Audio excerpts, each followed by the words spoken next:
Before we get into the episode today, just a friendly reminder that Harbor Times is on Patreon, where you can access the podcast ad-free. You'll also get exclusive photos and content from our articles, including a chronological collection of footage from the pro-democracy protests of this and last year. We're a small independent publication that wants to show the world that Hong Kong is more than just a finance hub, and that those parts of Hong Kong matter. If this resonates with you, then please support us, whether it's by giving us a like and sharing our content on social media, or by becoming a patron. Every bit counts. Reach out to us as well with your questions, comments, or concerns. We would love to hear from our audience. All right, let's get into it.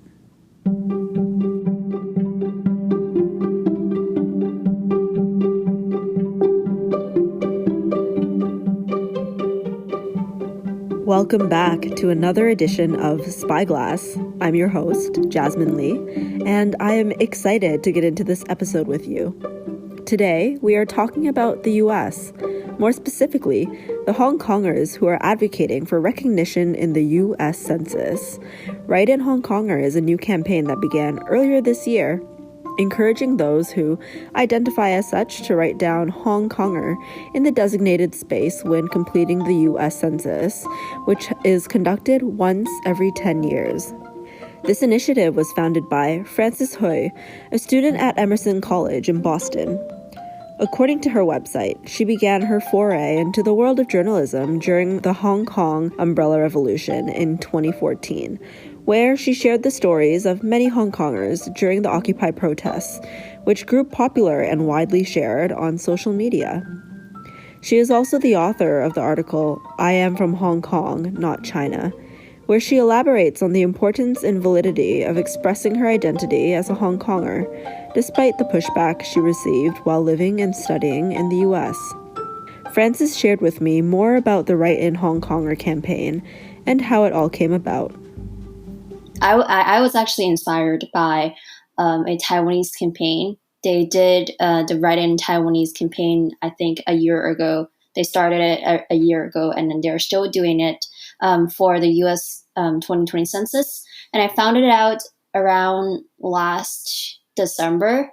But at that time, I was like, oh, yeah, it doesn't apply to Hong Kongers because we're not like really, a nation or whatever. I was also thinking like maybe other Hong Konger organizations have already done that. Like I would have imagined some of them have already worked on that for a while.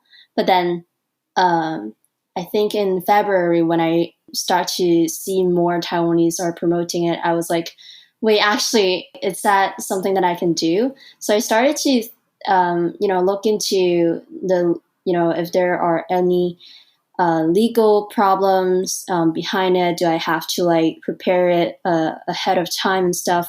And I talked to like people, like leaders of the Write in Taiwanese campaign, and realized that it's actually something really easy. It's all about identity, self-identification.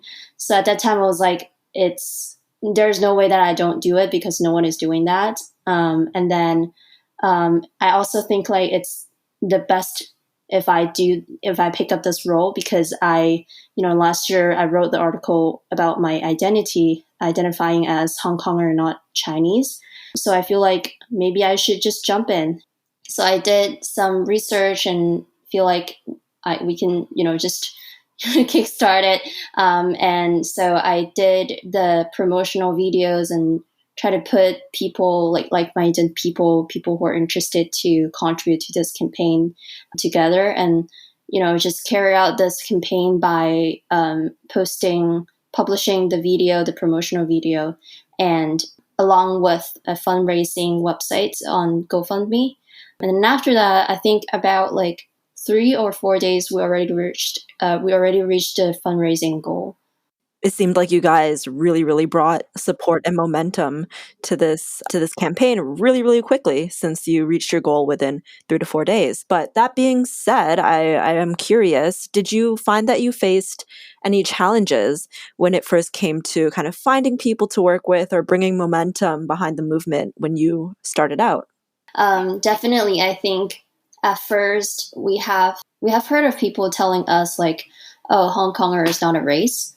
How could you, put Hong Kongers under the question regarding your race? But this is something I also want to clarify using this opportunity is that for us in nowadays society, race is actually a social constructed concept. We oftentimes think of race related to skin color, but your race shouldn't be determined by your skin color. And so I think back in 1950, before that, the Census Bureau actually have numerators going to people's houses and count their heads and like fill out the form by themselves instead of having the household members to identify themselves.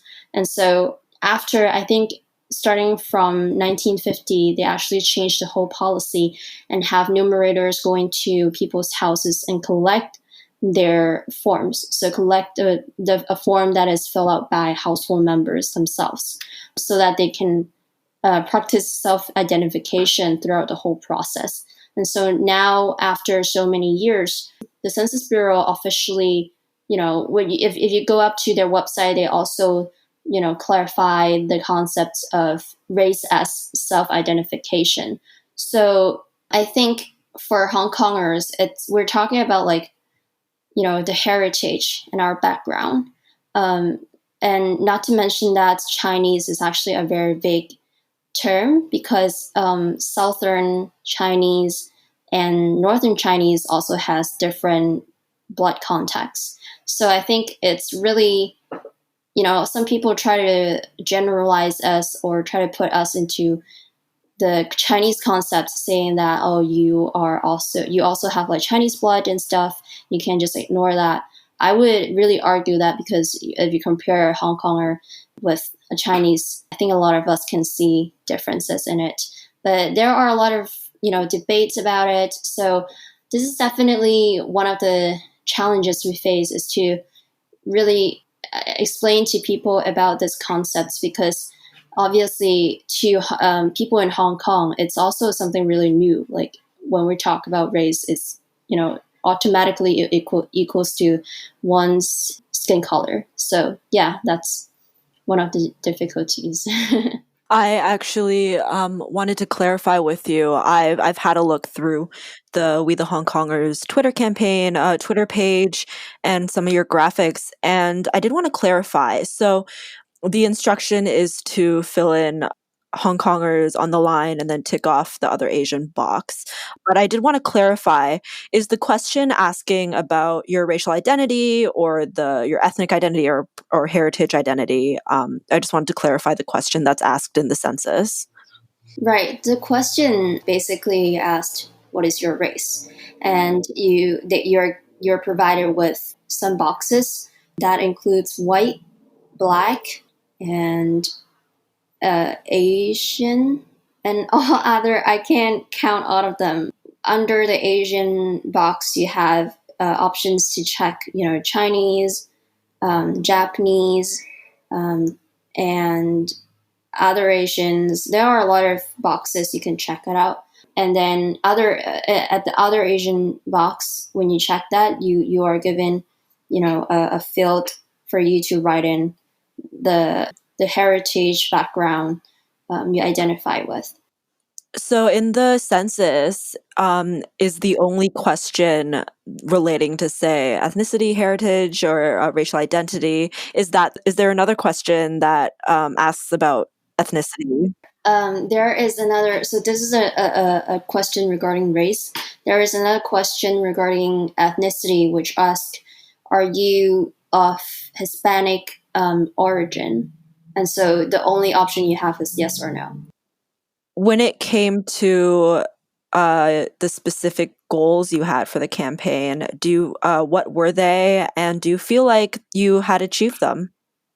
Yeah, so mainly, although our ultimate goal is to have Hong Konger be explicitly listed on the census report, of this US Census, but then this would be a really difficult goal to achieve. This would be, our ultimate goal, but it's difficult because it's not just defined or determined by, the number of people who have right-in Hongkongers on this census. It's about whether the Census Bureau actually see us as another separate category. So we can reference back to, the Taiwanese campaign, is that they actually worked on it for 4 census. So it means 40 years. After 40 years, they have Taiwanese be explicitly listed on the census report. So I think we have a long way to go to reach that. But throughout the process, we can see more people are awakened and more people have realized that they have the right to identify as whatever they want. And we really want to bring out that even if we're in the US, even though we are not in Hong Kong, we're still, open to talk about our identity. It's never something that I understand a lot of people like Hong Konger abroad, they think it's convenient to take, to say I'm a Chinese because that's a provided options, obviously. But then I think for us, we should really think about who we are and take the efforts to claim our identity. This is one of the tagline we say, claim your identity. Your identity matters. So I think throughout the whole process, we have emphasized the importance of self-identification, and especially, behind that, it actually, we also have discussions about, our culture, our language, what's special about Hong Kongers, what makes us stand out. So throughout the whole process, I think we have also educate people about who we are, what we stand for. And when you talk about the Right in Taiwanese campaign, were you able to sort of take away any learning lessons from those who ran that campaign on perhaps what to do for the Hong Konger campaign? Because I'd argue that Hong Kongers don't have 40 years to wait to claim their identity, considering that it will be far past 2047.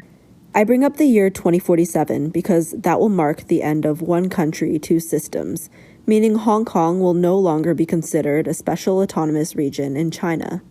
This year looms large over the heads of those Hong Kongers who feel that the mainland government's presence has already threatened their autonomy, their language, and their livelihoods, all things which are deeply ingrained in their sense of cultural identity. Recognition in the US Census, sooner rather than later, would validate those that stand for Hong Kongers as a unique identity separate from those who identify as Chinese. Well, one thing I'm also trying to look into is to see if there are chances if we can meet some of the representatives in the Census Bureau and other stakeholders to see if it's possible or to see if any steps we can take to make it happen on the next census. Obviously, like now the census hasn't ended, so we don't know if they are going to make any changes, or we don't know if they are going to immediately put us on the census reports due to the high amount of reports of Hong Kongers. This is definitely something I will work on, but I am very grateful that the Taiwanese campaign is here for me to take them as reference, because when I first started the campaign, a lot of the promotional materials that I prepared was actually, I looked at a lot of their materials and take that as reference to create our own. And they're really supportive on our campaign as well, and very open to provide the resources we want. And so the idea of creating a video, or the idea of creating the whole campaign, was actually very much related to their campaign. It's just, I'm very grateful that they have taken the lead, and so I can just follow their steps. One thing I also want to add on is that throughout this campaign, I think we also have built a really good relationships with other friends, not just this campaign, but also we were working on the protest on October 1st with other communities. October 1st is the Global Day of Action, and Frances is collaborating with other communities such as the Uyghurs, Taiwanese, and Tibetans to coordinate rallies around the world. I think it's important for us to realize that Hong Kongers should not just stay in our own circle. We should really reach out and develop good friendship with other impacted communities close to us. So it's a really good chance for us to really unite as a group of, you can see it as, a nation or just a group of, a community or whatever. But it's really important for us to join that bonds with these other impacted communities to carry out our similar goals. I did want to ask you actually whether you found support coming from individuals or communities who don't identify as Hong Kongers. Maybe if you wanted to elaborate more on what that was like. I think a lot of people see our ads and they were fascinated. For example, for some of the existing write-in campaign, some of them didn't even think of doing, a billboard, or some of them have never done digital ads and stuff. So we also started it and kind of started the lead, and some other campaign also follow through, or at least they have told us that they're quite amazed by the work. So I'm really surprised and very grateful. But I think not only to, these impacted communities, but also it's interesting to see Hong Konger groups in other countries are also inspired by our campaign. For example, I have heard friends from the UK and friends from Japan saying that they are also planning for something similar in their census, census coming up next year. The result is pretty surprising, and I'm very happy to see that. I wanted to ask whether your campaign experienced any sort of backlash while you were trying to raise awareness. Yeah, definitely. I think we definitely have faced a lot of critics and backlash from people who do not identify as Hong Konger, whether they are actually from Hong Kong or not from Hong Kong. There are people like that. Some of them who are from Hong Kong would say, why are you representing US Hong Kongers? Why did you ignore your Chinese heritage? The same thing goes back to what I said before, is it's about self-identification. Everybody have their rights to identify whatever they want. And so I think these kind of backlash is not something new, right? It didn't just start from this campaign. It started way before that. It started when I wrote the article. So I think it's everywhere, and the only thing we can do is just to ignore them. Did you ever find anyone who, say, had any criticisms of your campaign? Were you ever able to create some sort of dialogue where, say, both parties maybe took something new out of it? Not much, because I think one of the limitations we have for this campaign is that we weren't really able to have physical dialogues with people on the streets. What we have planned out is to distribute leaflets, to post stickers around in the US on different streets, on different cities. We have all the materials designed, and some of them were printed out.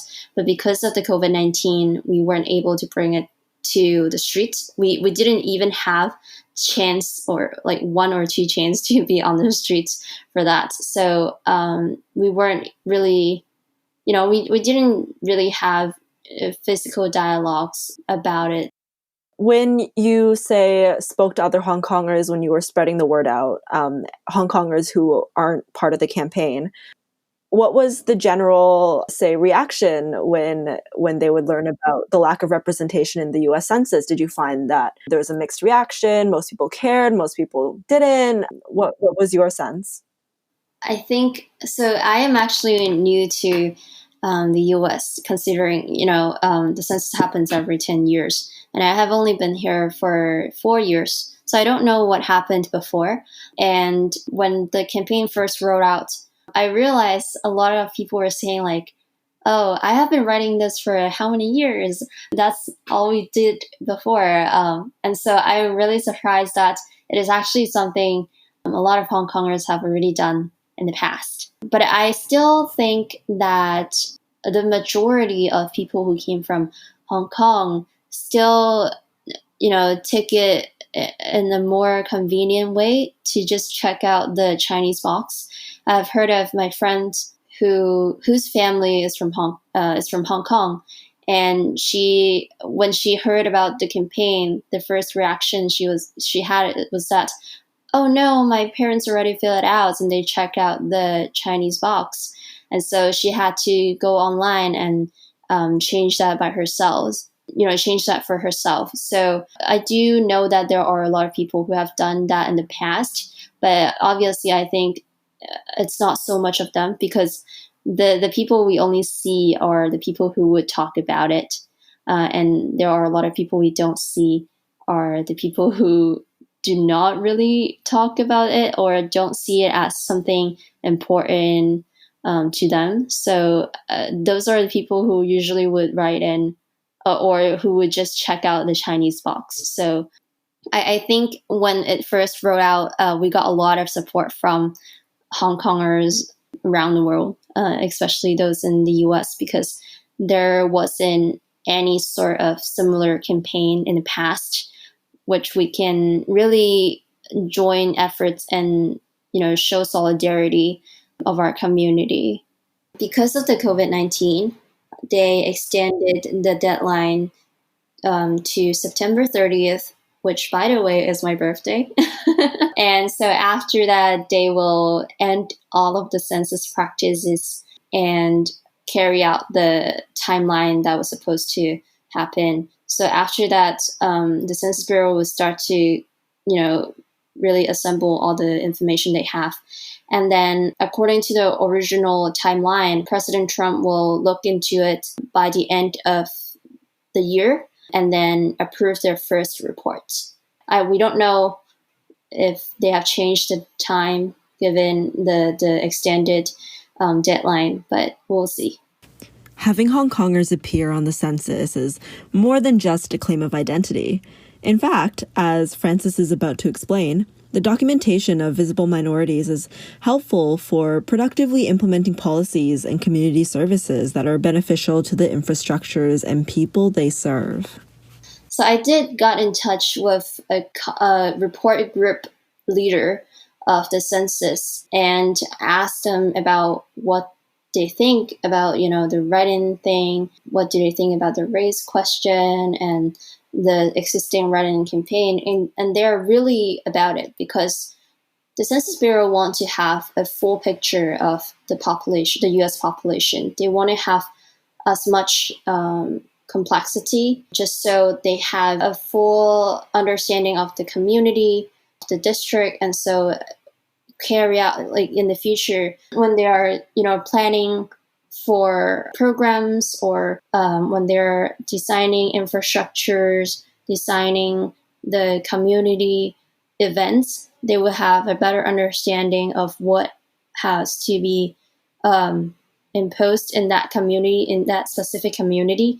So let's say, this is just, a very bold example. So let's say if they figure out in this region there are a lot of Hong Kongers or a lot of Chinese, then in that place, maybe the schools over there or the hospitals or community services sector would hire more Cantonese or Chinese-speaking workers to provide particular services. So this is just one of the very bold examples I have. Yeah, they did encourage this kind of writing campaign just so they can have a better understanding of the U.S. population. Yeah, but in the future, I would definitely try to nail down to really talk to them about including Hong Konger on the report. But we'll see how it goes. So, given these future plans there that you've outlined, and given that they are very important for policymaking, there's a long time between now and the next US Census. But that being said, it's still very important for you, I'm assuming, to push the fact that Hong Kongers should claim their identity. What are your upcoming plans in the near future to continue with that sort of work? Right. I think one of the important goals of, or one of the important objectives of We the Hongkongers is to promote culture or strengthen the culture and identity of Hong Kongers in the US. And what we have been striving for, or what we really want to do in the upcoming times, is that we can do more events or activities that promote the Hong Kong culture to make people understand that we are a unique community that would have important impacts to the US society. We're not just here. I think the reason why I bring this up is because I think last year with the movement in Hong Kong, all we did is to ask people to help us. We were always asking, Americans to help us. Please sign the bill, or please ask your senator to co-sponsor this Hong Kong Human Rights and Democracy Act and stuff. We're always talking about how bad the situation in Hong Kong is, but we didn't really do a lot about our own culture, our identity, and really tell people why we think we should be considered as Hong Konger instead of Chinese, or why Hong Kongers are having this kind of reactions, why we're really reluctant to, Chinese aggressions. And so the one thing we really want to do is to really promote our own identity and our culture in US society and make people understand our community and know that we can also make changes in this country. Yeah, so I think moving on, this is one of our important goals. And as I said, I would also try to, it depends on whether the census is going to have a surprising result for us. If Hong Kongers is not explicitly listed, then I think one of our main goals is to make it happen on the next census. And we're also trying to, all we want to do is to increase or improve the social significance of Hong Konger community in the US, to make the US government know that we can make changes and Hong Konger matters in this country. Do you find that this campaign has had any impact back home in Hong Kong? Yeah, for sure. So I think when the campaign first rolled out, a lot of people share it, and they are happy to see such a campaign has rolled out in the US, because I think in the past year, the US has already been a very important role in terms of when we were talking about the international forefront and stuff. So when people see the video, they are also very interested and excited about this. And especially, I think when they see the billboard ads that went out last month, they were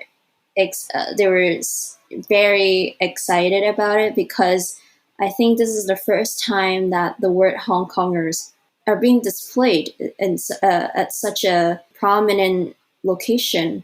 We chose the 3 major urban cities in the US. Seeing Hong Kongers, the word Hong Konger being hung on a very high place, a very high location, I think for me is already something really exciting. And a lot of them share it online, and I think it also kind of gives them, a pat in the back, or kind of give them support, telling them we're still here, we're still working on this campaign, we're still, here to tell the world that Hong Kongers haven't stopped yet. We're still fighting for a cause in everywhere.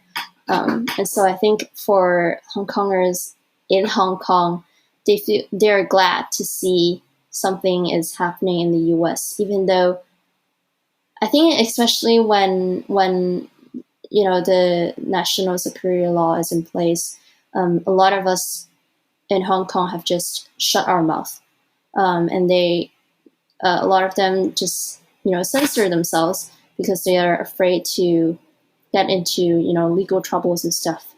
But having this ad up there in America, I think it just gives them a really good encouragement. Just encourage them, saying that we're still here, although we're not in Hong Kong, but we're still with you guys. That's really, really heartwarming to hear that that your campaign has actually, made waves with the locals in Hong Kong. That's really, really cool. And so I have one final question for you. What does being a Hong Konger mean to you? Oh wow. It's an open question. I want to hear what you have to Right. say. What does being a Hong Konger mean to you? Being a Hong Konger means being strong, and it means that we are not the kind of people that will just take advantage or take want to be convenient about our identity. We're really vocal about our own rights and our identity. You can say that we're edgy. We don't want to admit that we are, Chinese or whatever. But I think we're special, and we're here to tell people that why we're special. And through the movement in the past few years in Hong Kong, and through these kind of campaigns in foreign countries, we can once again, again and again, tell people that we're not giving up. You're not addressing our concerns, you're not addressing what we're saying, then we will continue to tell you that we're Hong Kongers, we're not Chinese. And so being a Hong Konger requires a lot of courage, right? And in past interviews, I've mentioned about my struggles talking about my identity in the US, especially talking to Chinese people in the US. But I think not just me, a lot of other Hong Kongers or even Taiwanese, Tibetans have faced something similar. But I think, being able to, just taking the courage to tell people that we are not something, we're this, we're Hong Konger, is really important. Because I do know that there are a lot of people who just feel like, oh, there's too much trouble to explain why we're Hong Konger. We have to talk about the political context and stuff. So I would just say I'm Chinese. But I think we have that kind of stubbornness about our identity, because the reason why we're so stubborn about it is because we care about it and it matters to us. In this campaign, we're telling people that our identity matters to us, and it should matter to everybody, because your identity is yours. You're here to claim your own identity. I asked Frances this question because, like with other ethnocultural identities, being a Hong Konger is something different to each individual. I grew up with a family that immigrated from Hong Kong to Canada decades ago to settle down in a community with a significant Hong Kong diaspora. I grew up saying "Mgoi Mai Dan" at Cha Chan Tang's and "Sun Lin Fai Lok" on Chinese New Year. I grew up familiar with the dynamic of prejudice and resentment commonly held by Hong Kongers from mainland folks. But to me, being a Hong Konger means feeling at home with the food, people, and life of a city I finally got to experience at the age of 21, a city my parents preferred to leave behind all those years ago. It means introducing myself with my Cantonese name for the first time in my life to a stranger in an elevator in Seongwan when she asked for it, because I knew she would know how to say it back to me perfectly. Being a Hong Konger also means holding on to every last shred of hope, no matter how small, that the million-person march and other mass protests of 2019 were not done in vain. Whether the reason is personal or political, identity matters. Hong Kong matters.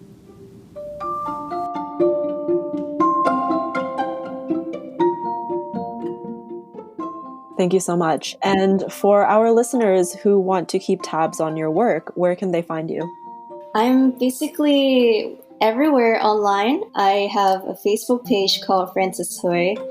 For We the Hongkongers, we also have a Facebook page. You can find me or find us on Twitter, YouTube, Instagram. Do you want me to spell out the handles or?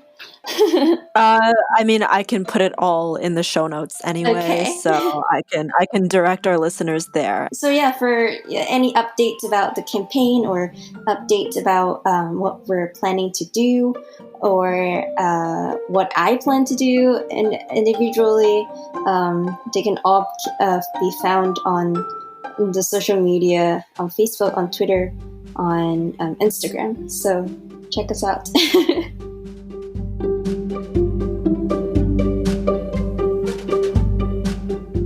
For next month, we have something very spooktacular for you. Spyglass will be delving into Hong Kong's haunted history to get you into the Halloween spirit. This will be a fun episode where Harbour Times reporter Cyril Ma and I have a conversation about some of Hong Kong's creepiest ghost stories. Feel those goosebumps rise with me when you tune in to the next edition of Spyglass, coming out in October. Be sure to also follow Harbour Times on all our socials. And if you'd like to support us with your dollar, feel free to check us out on Patreon, or you can make a one-time donation on our website. Details, as usual, are in the show notes. Thank you for listening to the end, and you'll be hearing from me again very soon.